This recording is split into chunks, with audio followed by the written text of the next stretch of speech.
Guerra entre a carne e o espírito. Sermão de Charles Spurgeon. Romanos capítulo 7, versículos 24 e 25. Desventurado o homem que sou! Quem me livrará do corpo desta morte? Dou graças a Deus por Jesus Cristo nosso Senhor. Assim que eu mesmo com o entendimento sirvo a lei de Deus, mas com a carne a lei do pecado. Agradeço a Deus por meio de Jesus Cristo, nosso Senhor, e que o Senhor abençoe a leitura de sua palavra. Se eu optasse por ocupar o seu tempo com questões controversas, eu poderia provar que o apóstolo Paulo aqui descreve a sua própria experiência como cristão. Alguns afirmaram que ele está apenas declarando o que era antes da conversão e não o que era quando se tornou receptor da graça de Deus, mas tais pessoas estão evidentemente enganadas e acredito que de forma intencional. Qualquer pessoa de mente aberta e honesta que leia este capítulo não cairia em tal erro. É o apóstolo Paulo, que não é menos do que um dos maiores dos apóstolos. É Paulo, o poderoso servo de Deus, um verdadeiro príncipe em Israel, um dos homens mais poderosos do rei. É Paulo, o santo e o apóstolo, que aqui exclama: desventurado o homem que sou! Exclama o desventurado homem que eu sou! Os cristãos humildes muitas vezes caem em um erro muito tolo, olham para certos santos avançados e ministros capazes e dizem: bem, certamente homens como esses não sofrem como eu sofro. Eles não lutam com as mesmas paixões malignas que me atormentam e me perturbam.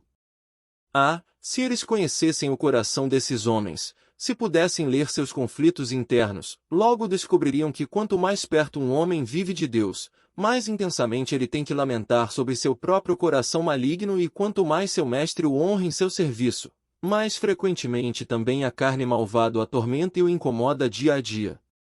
Talvez esse erro seja mais natural e certamente mais comum em relação aos santos apostólicos.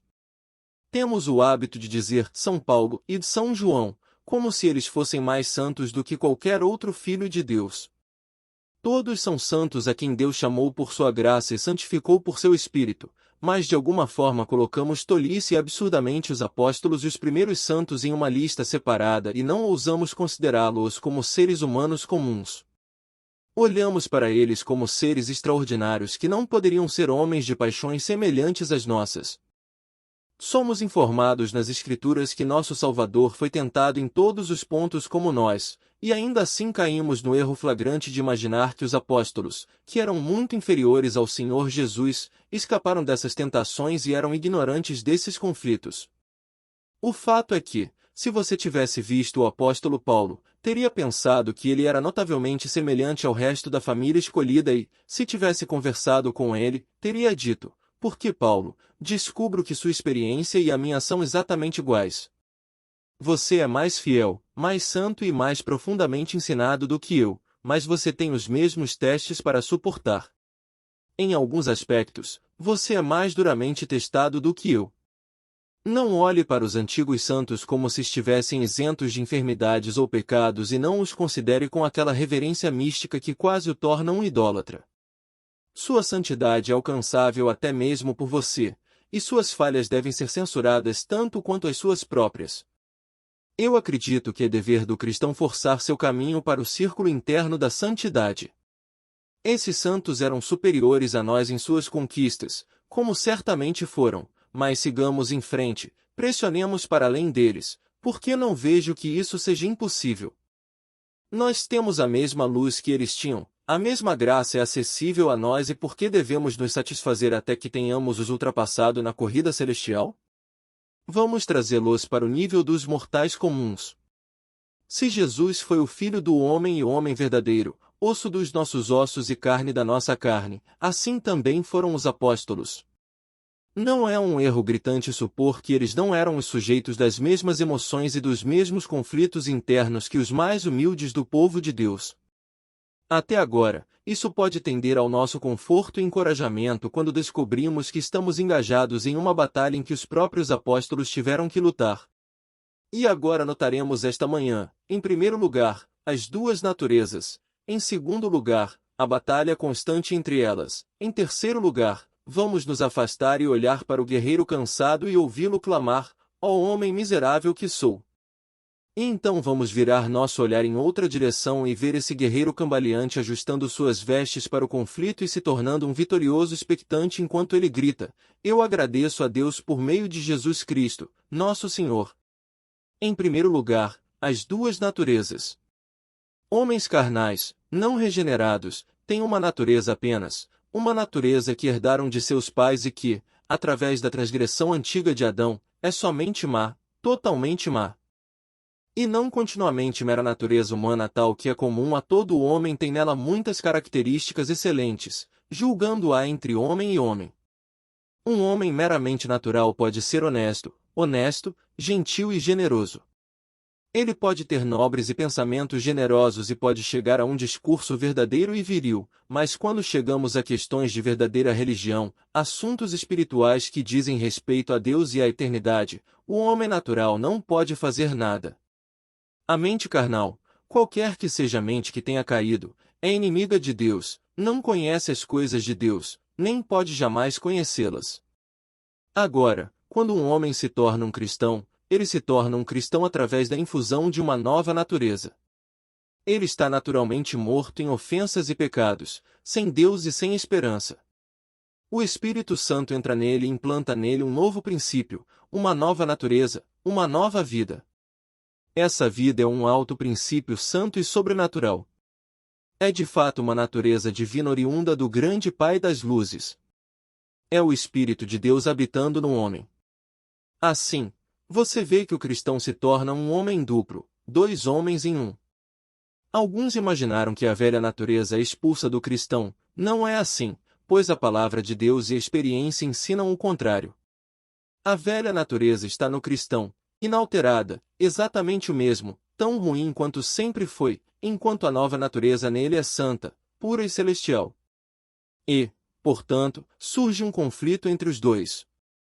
Agora, quero que você observe o que o apóstolo diz sobre essas duas naturezas que estão no cristão, pois estou prestes a compará-las. Primeiro, em nosso texto, o apóstolo chama a velha natureza de corpo desta morte. Por que ele o chama de corpo desta morte? E não são em si mesmos a causa do pecado. Adão no jardim da perfeição sentiu que o corpo não era um estorvo, nem se o pecado estivesse ausente deveríamos ter qualquer falha para descobrir. Com nossa carne e sangue, que horas são? Eu acho que o apóstolo chama o mal à natureza dentro dele um corpo, primeiro em oposição àqueles que falam das relíquias da corrupção em um cristão. Já ouvi pessoas dizerem que há relíquias, resquícios e vestígios de pecado em um crente. Esses homens não sabem muito sobre si mesmos, mas isso não é um osso ou um trapo que resta, é todo o corpo do pecado que está lá, da coroa da cabeça à sola do pé. A graça não significa cortar este corpo e seus membros, deixá-lo inteiro, embora bendito seja Deus, o crucifica, pregando na cruz de Cristo. E novamente, acho que ele o chama de corpo porque é algo tangível. Todos nós sabemos que temos um corpo, é algo que podemos sentir, sabemos que está lá. A nova natureza é um espírito sutil e difícil de detectar. Às vezes, tenho que me questionar se ele está lá. É por isso que a velha natureza, que é um corpo, nunca poderei achar difícil reconhecer sua existência, é tão aparente quanto carne e ossos. Como nunca duvido que estou em carne e osso, então nunca duvido, mas o que pecou dentro de mim é um corpo, uma coisa que posso ver e sentir e que, para minha dor, está sempre presente comigo. Entenda, então, que a velha natureza do cristão é um corpo que tem em si uma substância, ou como Calvino coloca, é uma massa de corrupção. Não é simplesmente um fragmento, um remanescente, um pano da roupa velha, mas tudo ainda está lá. Verdadeiro, é esmagado sob o pé da graça, é lançado fora de seu trono. Mas está lá, em toda a sua inteireza e em toda a sua tristeza tangibilidade, um corpo de morte. Mas por que ele o chama de corpo de morte? Simplesmente para expressar que coisa terrível é esse pecado que permanece no coração, é um corpo de morte. Deve usar uma figura que é sempre anexada a este texto e muito apropriadamente. Assim era o costume dos antigos tiranos quando desejavam submeter o homem aos mais terríveis castigos, para amarrar um cadáver a eles, colocando os dois costas um para o outro, e havia o homem vivo com um corpo morto bem amarrado a ele apodrecendo, pútrido, corromper, e isso ele deve arrastar com ele onde quer que ele vá. Agora, isso é exatamente o que o cristão tem que fazer. Ele tem dentro da nova vida, ele tem um princípio vivo e subjacente que o Santo Espírito é colocado dentro dele, mas ele sente que todos os dias ele tem que arrastar com ele este corpo morto, este corpo de morte, uma coisa tão repugnante, tão hedionda, quanto abominável para sua nova vida. Como uma carcaça fedorenta seria para um homem vivo. Francis Quarles dá uma imagem no início de um de seus emblemas de um grande esqueleto em que um homem vivo é. Por mais estranha que seja a fantasia, não é mais singular do que verdadeira. Existe o velho homem esqueleto, imundo, corrupto e abominável. Ele é uma gaiola para o novo princípio que Deus colocou no coração. Considere por um momento a linguagem impressionante de nosso texto. O corpo deste morte é a morte encarnada, morte concentrada, morando no próprio templo da vida. Você já pensou que coisa horrível a morte é? O pensamento é o mais abominável para a natureza humana. Você diz que não teme a morte muito apropriadamente, mas a razão pela qual você tem não temer a morte é porque você olha para uma gloriosa imortalidade. A morte em si é a coisa mais assustadora. Agora, o pecado inato tem sobre si todo o terror desconhecido, toda a força destrutiva e toda essa estupenda treva da morte. Poeta seria necessário para retratar o conflito da vida com a morte, para descrever uma alma viva condenada a caminhar através das sombras negras da confusão e suportar a morte encarnada em suas próprias vísceras. Mas tal é a condição do cristão. Como um homem regenerado, ele é um brilhante espírito imortal, mas ele tem que trocar as sombras da morte, ele tem que lutar diariamente com todos os tremendos poderes do pecado que são tão terríveis quanto sublimemente fantásticos. Até mesmo os poderes da morte e do inferno. Em referência ao capítulo anterior, encontramos o princípio do mal denominado velho homem. Há muito significado nessa palavra velho, mas deixe-nos bastar observar que em idade a nova natureza não está em pé de igualdade com a natureza corrupta. Há alguns aqui que têm 60 anos em sua humanidade que mal podem contar 2 anos na vida da graça. Agora pare e medite sobre a guerra no coração. É a luta de uma criança com um homem adulto, a luta de um bebê com um gigante. Velho Adão, como um antigo carvalho, lançou suas raízes nas profundezas da masculinidade. Pode o bebê divino desenraizá-lo e expulsá-lo de seu lugar? Este é o trabalho. Desde seu nascimento, a nova natureza começa a luta e não pode cessar dele até que a vitória seja perfeitamente alcançada. No entanto, é o movimento de uma montanha. A secagem de um oceano. A debulha das colinas. E quem é suficiente para essas coisas que a natureza nascida do céu precisa e receberá a saúde abundante de seu autor, ou ele cederia na luta, subjugado pela força superior de seu adversário e esmagado sob seu enorme peso? Novamente, observe que a velha natureza do homem que permanece no mal cristão. E nunca pode ser outra coisa senão o mal, pois nos é dito neste capítulo que em mim, que está na minha carne, não habita coisa boa. A natureza do velho Adão não pode ser melhorada, é inútil tentar.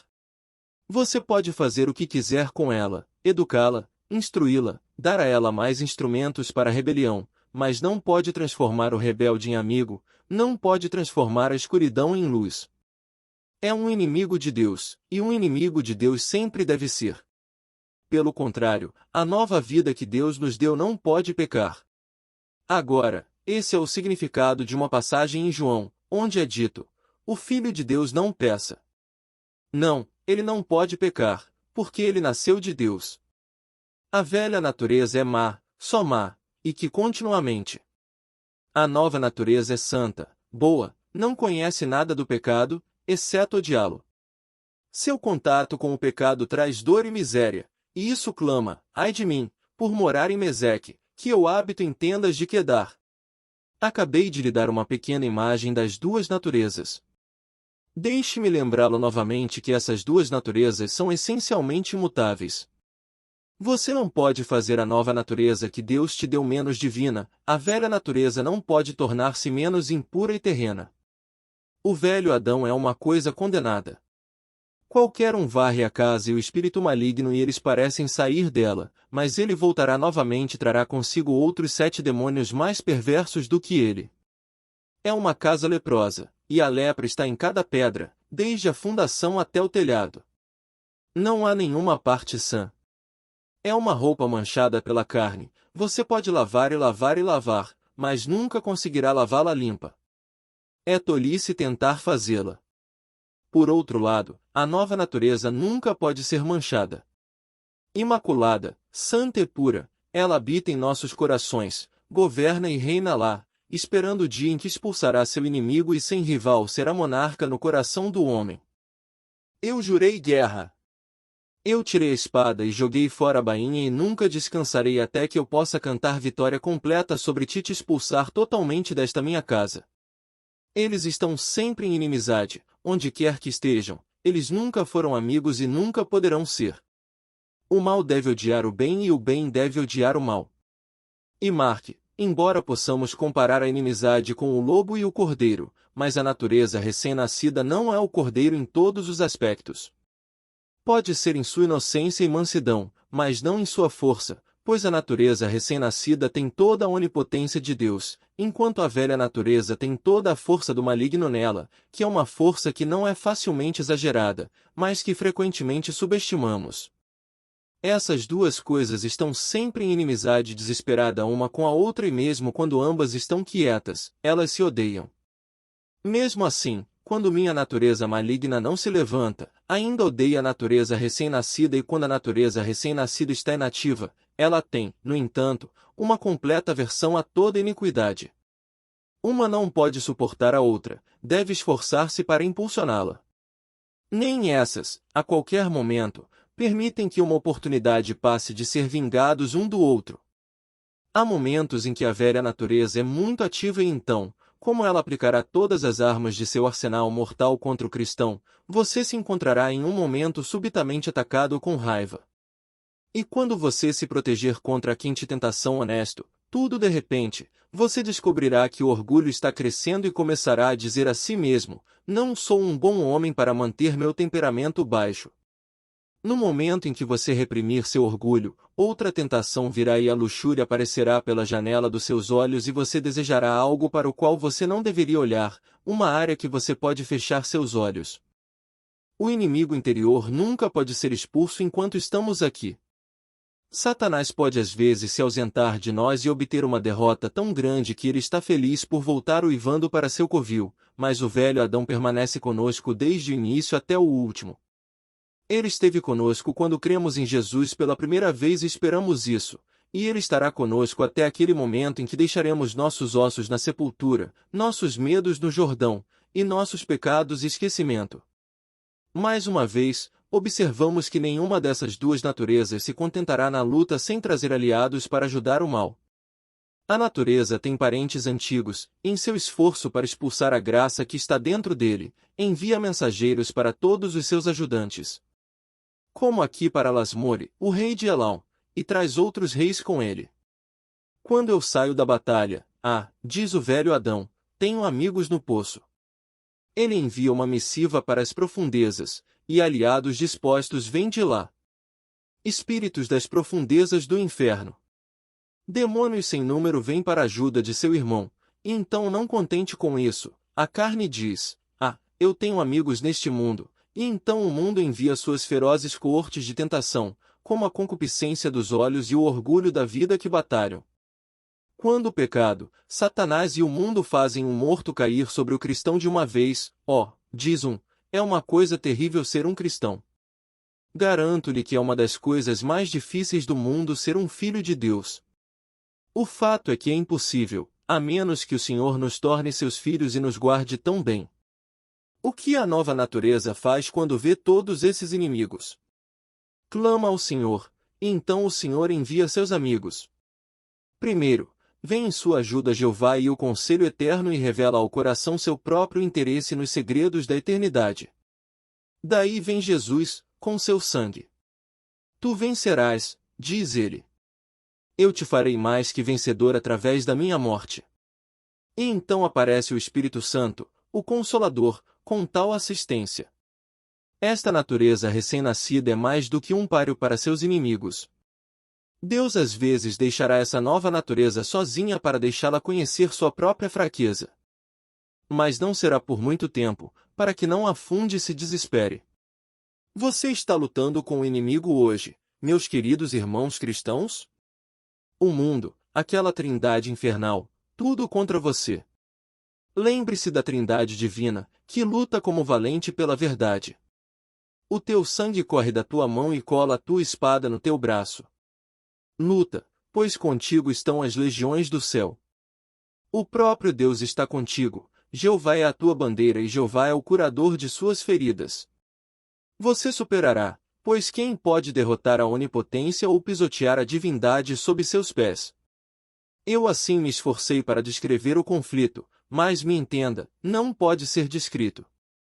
Devemos dizer como o coração faz e é ele quando depois de ver as emoções de sua alma ele diz, mas irmãos, vocês certamente podem imaginar, pois talvez tenham sentido mesmo, se pudessem ver um avião em que uma batalha é travada, viriam como o chão é rasgado pelas rodas do canhão, pela comida dos cavalos e pelo pisoteio dos homens, que desolação é onde uma vez cresceram as colheitas douradas da colheita. Como está o solo ensopado com o sangue dos mortos, quão terrível é o resultado desta terrível luta, mas se você pudesse ver o coração do crente após uma batalha espiritual, você o encontraria apenas uma contraparte do campo de batalha, tão cortado quanto o campo de batalha após o dirus conflito que homens ou demônios já travaram. 4 pensam que estamos lutando o homem contra si mesmo, muito mais homem com o mundo inteiro. Mais homem com o inferno, Deus com o homem, contra o homem, o mundo e o inferno. Que luta valeu a pena um anjo para vir aos campos mais remotos do éter para contemplar tal conflito? Chegamos agora a notar o combatente cansado. Ele levanta a voz, chorando, ele clama, o miserável homem que sou. Quem me livrará do corpo desta morte? É o grito de uma respiração ofegante. Guerreiro lutou tanto tempo que ele perdeu o fôlego e ele inspira novamente, ele respira pela oração, ó, miserável homem que me livrará do corpo desta morte. Ele não desistirá do conflito, ele sabe que não pode e ele não ousa. Esse pensamento não entra em sua mente, mas o conflito é tão doloroso, a batalha tão furiosa que ele está quase derrotado. Ele se senta para se refrescar, a menos que suspire sua alma como o coração ofegante ansiando pela água do riacho. Ele diz, ó, miserável homem que eu sou. Talvez seja mais do que isso, é o grito de quem está desmaiando. Ele lutou até que todas as suas forças se esgotassem e ele cai de volta nos braços de seu Redentor com este suspiro de desmaio, ó, miserável homem que eu sou. Sua força falhou. Ele é duramente derrotado na batalha que ele sente que sem a ajuda de Deus ele está tão totalmente derrotado que ele começa sua própria baleia de derrota. Ó, miserável que eu sou! E então ele fez esta pergunta, quem me livrará? E vem uma voz da lei, eu não posso e não estarei lá. Vem uma voz da consciência, eu posso fazê-lo ver a batalha, mas não posso ajudá-lo nela. E então vem um grito da velha natureza humana e que diz, ninguém pode livrá-lo, ainda assim o destruirei. Você cairá pelas mãos do seu inimigo. A casa de Davi será destruída e Saul viverá e reinará para sempre. E o pobre soldado fingido chora. Quem me livrará? Parece um caso sem esperança. Bem, acredito que às vezes um verdadeiro cristão pode pensar que se entregou irremediavelmente ao poder do pecado. A miséria de Paulo eu acho que está em 2 coisas que são suficientes para tornar qualquer homem miserável. Paulo acreditava na doutrina da humanidade e responsabilidade e ainda assim ele sentiu a doutrina da incapacidade humana. Eu ouvi as pessoas dizerem algumas vezes, você dirá ao pecador que ele não pode crer e se arrepender sem a ajuda do Espírito Santo, e ainda assim você diz a ele que é seu dever crer e se arrepender. Como estão esses dois para se reconciliarem? Bem, nós respondemos, eles não querem nenhuma reconciliação, são 2 verdades da Sagrada Escritura, e nós os levamos a se reconciliarem. Eles são amigos e amigos não precisam de reconciliação. Mas o que parece uma dificuldade por questão de doutrina é claro como a luz do dia por uma questão de experiência. Sei que é meu dever ser perfeito, mas estou consciente que não posso ser. Sei que toda vez que cometo pecado, sou culpado. Sim, tenho certeza que devo dizer e que minha natureza é tal que não posso evitar. Sinto que estou incapaz de me livrar deste corpo de pecado e morte, mas sei que devo me livrar dele. Essas duas coisas são suficientes para deixar qualquer homem infeliz. Por saber que ele é responsável por sua natureza pecaminosa e ainda assim saber que não pode se livrar disso. Saber que ele deve mantê-lo baixo e ainda sentir que não pode. Saber que é seu dever guardar a lei de Deus perfeitamente e andar nos mandamentos da lei nos culpa e ainda saber por triste experiência que ele é tão incapaz de fazê-lo, pois ele é capaz de reverter o movimento do globo ou lançar o sol do centro das esferas. Como essas duas coisas não levarão qualquer homem ao desespero? Dessas verdades, eles dizem, bem, é verdade, eu não consigo parar de pecar, e depois negam a obrigação de fazê-lo. Não choram, miserável que sou, vivem como querem e dizem que não podem evitar. Por outro lado, há alguns homens que sabem que são responsáveis, mas então eles dizem, mas eu posso me livrar do meu pecado. E estes são toleravelmente felizes. O armênio e o hipercalvinista ambos se dão muito confortavelmente, mas o homem que acredita nessas duas doutrinas é ensinado na palavra de Deus que ele é responsável pelo pecado e, no entanto, que ele é incapaz de se livrar disso. Não me surpreende que, quando ele olha para dentro de si, encontre o suficiente para fazê-lo suspirar e chorar até a fraqueza e o desespero. E agora, diz eu não seria um cristão se é assim. Que ele desmaia, se ele está sempre lutando consigo mesmo até que ele se desespere. Uma vitória bem parecida com um momento, vamos completar a imagem. Este homem está desmaiando, mas ele será restaurado pouco a pouco. Não pense que ele está irremediavelmente derrotado.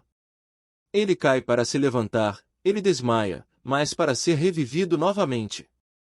Eu conheço uma magia que pode despertar suas esperanças adormecidas e disparar uma emoção ao longo da corrente congelante de seu sangue. Vamos soar a promessa em seu ouvido, veja como ele revive. Em breve, coloquemos o cordial em seus lábios, veja como ele começa e joga o homem novamente. Levante-se novamente e ele voa contra ele mais uma vez, gritando, eu agradeço a Deus por Jesus Cristo, nosso Senhor. Assim por diante, ele vai novamente, mais que vencedor por meio daquele que o amou.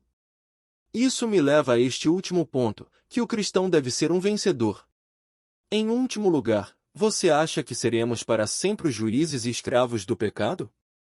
Eu serei para sempre o escravo da galera da minha própria natureza? Lutar pela liberdade e nunca escapar? Sempre terei este homem morto acorrentado às minhas costas, cheirando as exalações pastíferas de seu corpo pútrido? Não, não, não.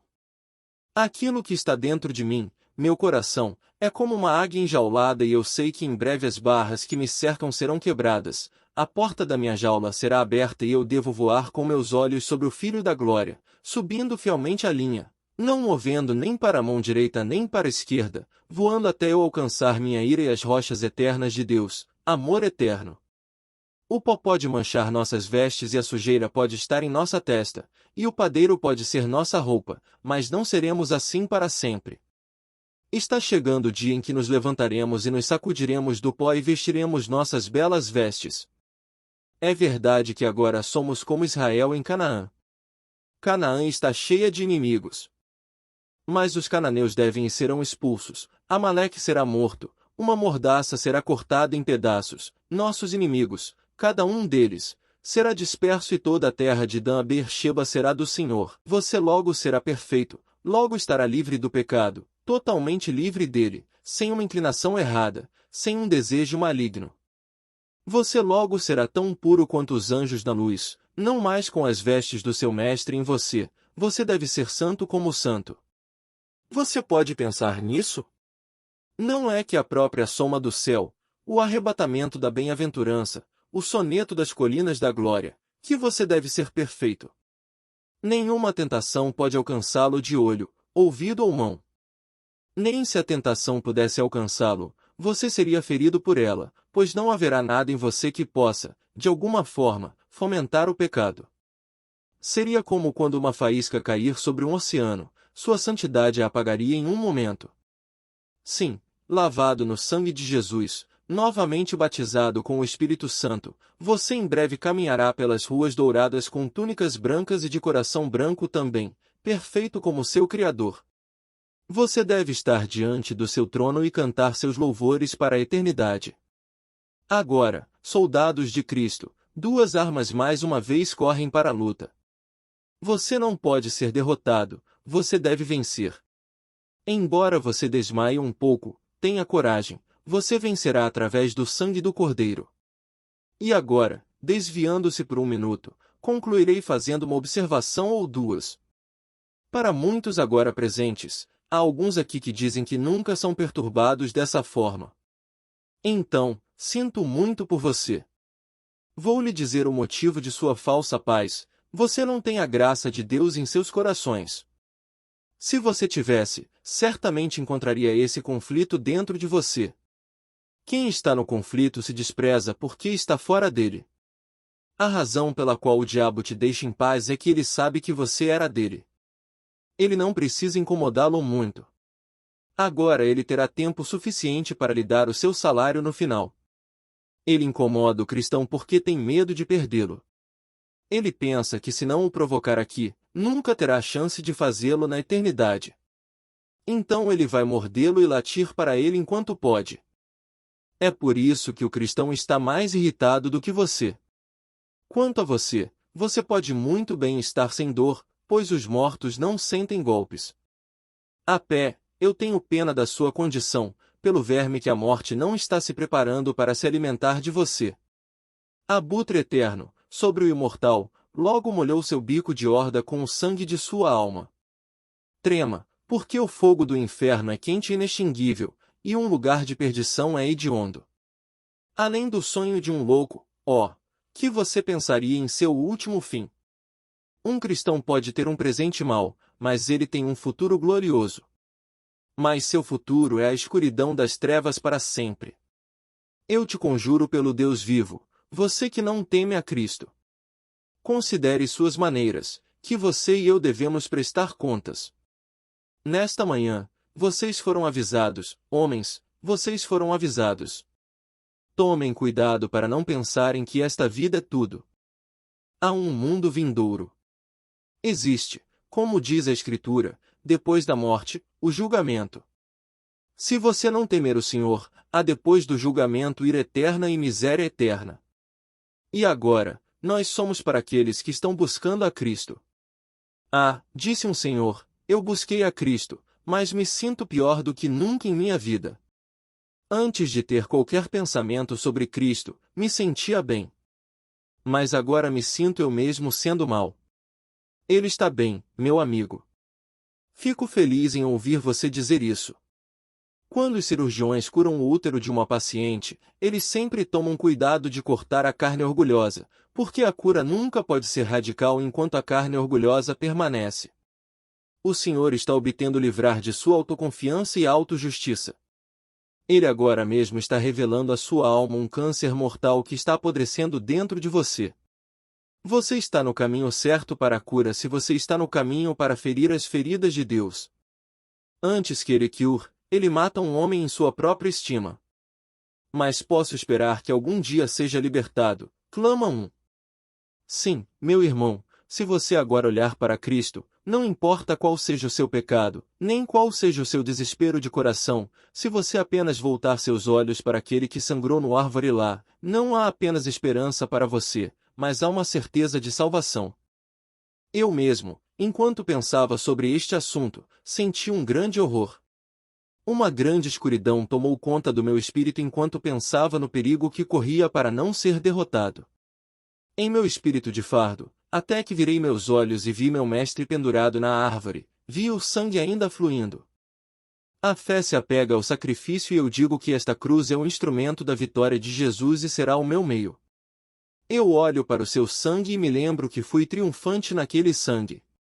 Eu ressuscitei para minhas meditações, humilde, mas ainda regozijando-me, abatido, mas não desesperado, procurando a vitória. Faço o mesmo. Jesus Cristo veio ao mundo para salvar os pecadores. Acredite que você é uma consciência desperta e um pecador penitente, portanto, ele veio para salvá-lo. Acredite em sua palavra, confie nele, não faça nada para sua própria salvação, mas confie nele para fazê-lo. Lance-se simplesmente e somente sobre ele. Como esta Bíblia é verdade, você não encontrará o prometido falhará. Aquele que busca encontra, aquele que bate será aberto. Que Deus o ajude, dando-lhe esta nova vida interior, que ele o ajude a olhar para Jesus, e embora longo e difícil seja o doce conflito, será a vitória. Amém. Oramos. Senhor, agradecemos por este dia e por todas as bênçãos que recebemos. Pedimos que o Senhor nos guie em nossas vidas e nos ajude a fazer as escolhas certas. Dê-nos força para enfrentar os desafios que encontramos e coragem para seguir em frente. Pedimos também que o Senhor abençoe aqueles que amamos e que esteja sempre ao nosso lado. Obrigado por seu amor e misericórdia. Em nome de Jesus. Amém.